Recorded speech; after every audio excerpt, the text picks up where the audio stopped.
I've been making acrylic enclosures for a while now, and I've used them in all my bioactive builds, mostly for tarantulas.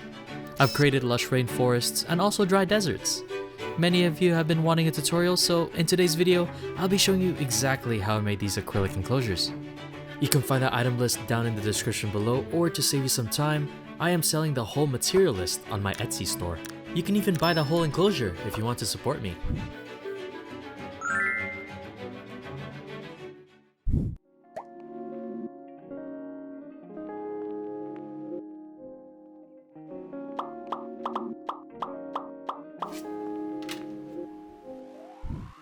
Let's start with the adhesive.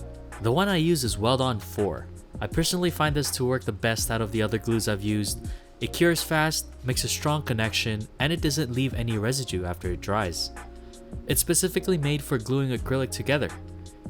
The way it works is that it melts the two acrylic pieces and it will fuse together to form a solid connection, kind of like welding for plastics. In this build, I will be using 2mm thick acrylic sheets.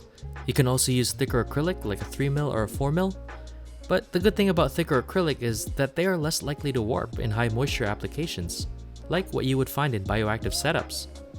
From my experience, I wouldn't use 2mm acrylic for bioactive setups at all, due to how easy they warp, so I would opt out for a 3mm or thicker. Remember, the thicker it is, the less likely for it to warp.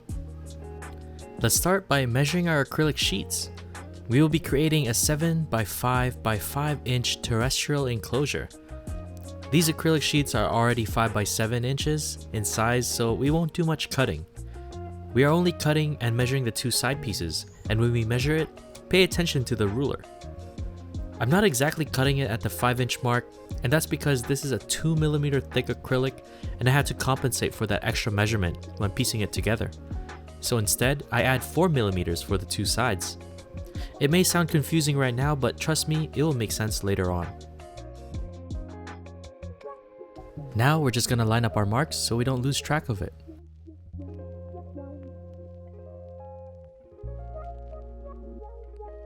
We're gonna be using this acrylic cutter. Its unique shape makes it easier to cut into acrylic, but if you don't have one, you can also use a utility knife. I'm just gonna line it up and give it a good score. I'll usually do about 15 to 20 passes.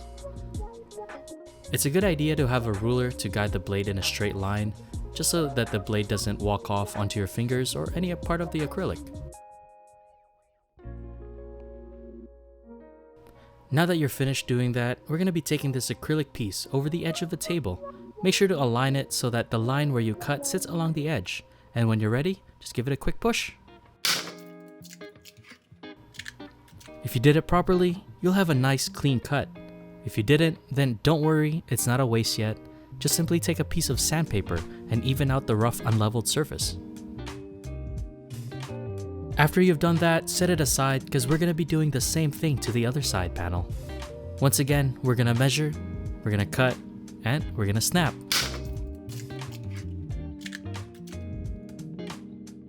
Now that we have all the pieces together, it's time to assemble. Find yourself a nice right-angled flat wall. I'm using a fish tank, but you can also use a wall in your house that's fairly flat. You can also use books, something that will just support the back while you lay out the glue. It's important to note that when you're using this type of applicator, you don't want to squeeze it, you just gotta let gravity do its thing, and you just gotta guide it along the seams. Also, make sure you keep track of where the longer side is of the square. If you remember previously we were cutting and we added about 4mm, it's going to be important later on. After letting it sit for about a minute, we're now ready to add our next side.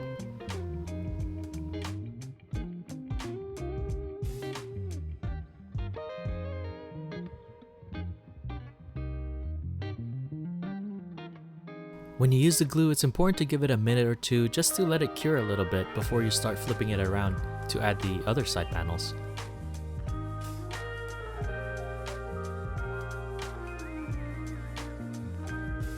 When you get to the other side panel, keep in track of the longer side of it and make sure that it matches the other side that we initially did. Also, this panel, if you look closely, it doesn't sit on top of the acrylic, but to the front of it.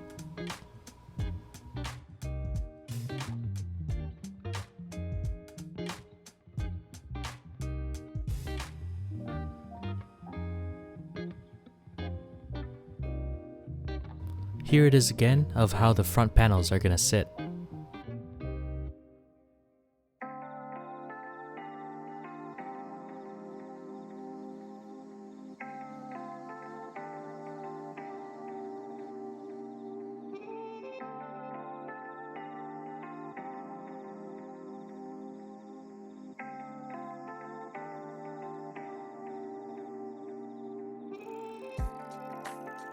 If you haven't already, now would be a good time to remove the protective sheeting of the acrylic.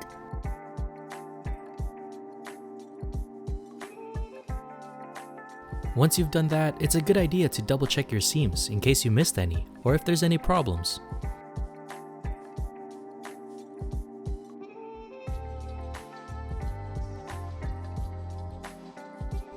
Remember when I told you to keep track of the longest side? Here's why. Do you see how the two side panels are protruding? That's for when you add the roof.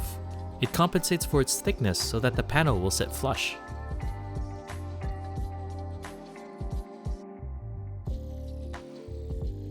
Now that we've finished creating the frame, it is now time to work on our door.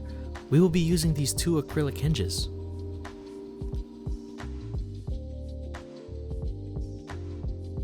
I will be placing these about 1 1/4 inch away from the edge. The good thing about using an acrylic hinge is that you can use the same acrylic cement to create a strong bond.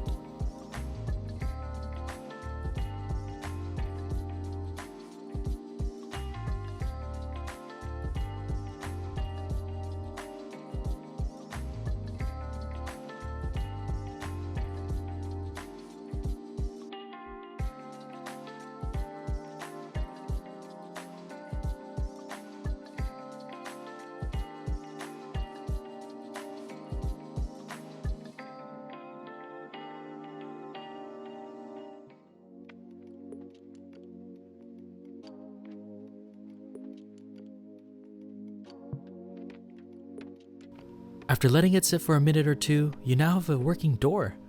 All that's left is a locking mechanism to keep your friend inside. For that, I have these acrylic magnetic locks. These strong magnets paired with an acrylic cement to bond it into place is a perfect escape-proof system. Now I just gotta figure out where to put these.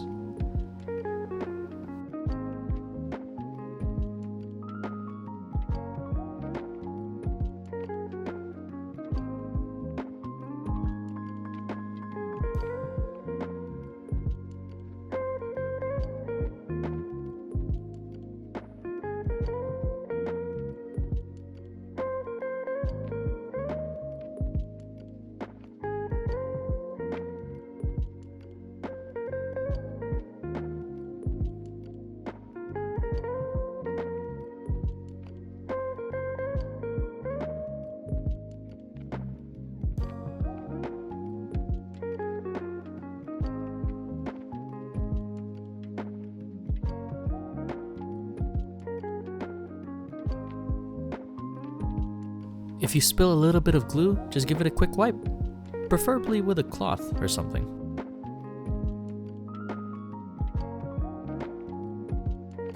Once you let the glue cure for a little bit, you now have a functioning enclosure. But you're not done yet. The final step is to add ventilations. So you have a couple ways. You can either drill the vents or use a soldering iron. I have a drill press, so I will be drilling mine. But you can also use a Dremel or any other power tool. I'll be making 2 rows, each on top and the sides. This is my drill press. I have this laying around my house and it was collecting dust, so I decided to use it. But you can also use any other power drill of your choice or a soldering iron. Here I am using a 1/16 drill bit to make my holes. It's important to note that you need to let the drill bit do the work, otherwise you're going to crack the acrylic if you put too much pressure on it. I created a guide to make clean and uniform vents, and that's what you see taped on top.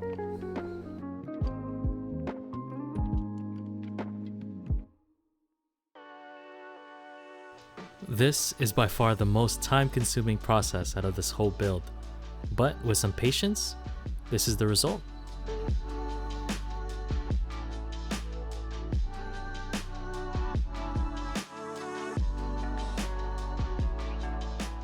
I hope you guys found the tutorial helpful, and I would love to hear your comments down below if you're able to make, modify, or add onto it. With that being said, thank you so much for watching. If you guys haven't already, please consider subscribing, as it definitely helps out the channel. I'll see you guys in the next one.